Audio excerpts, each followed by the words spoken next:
because the advantage of owning the equipment is you can depreciate it. You can depreciate it fairly rapidly. So we find with most of our clients, when they're looking to exit, they have pretty much zero basis on their equipment.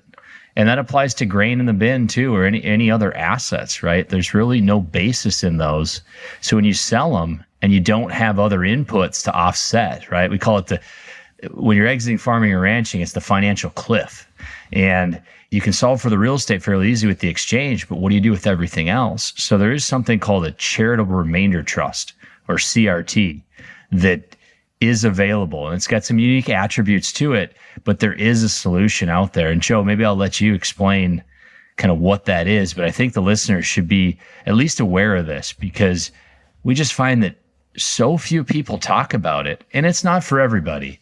But you talk to your attorney or your CPA, and we hear oftentimes, how come they didn't bring it up? And it's pretty specialized. You might need someone to help you do it. But I think it's, again, about education. I think it's really important to know that these exist. Yeah, I'll be happy to kind of explain the structure. These charitable trusts have been around a long, long time.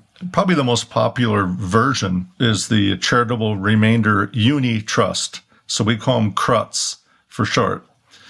And really, what's unique about a CRT is that you can transfer in, assign assets to it. They have to be unencumbered. So if you're going to transfer machinery into the CRT, you just have to make sure there's no debt on the machinery. And you need to make sure you transfer these assets into the CRT before you enter into any binding sale.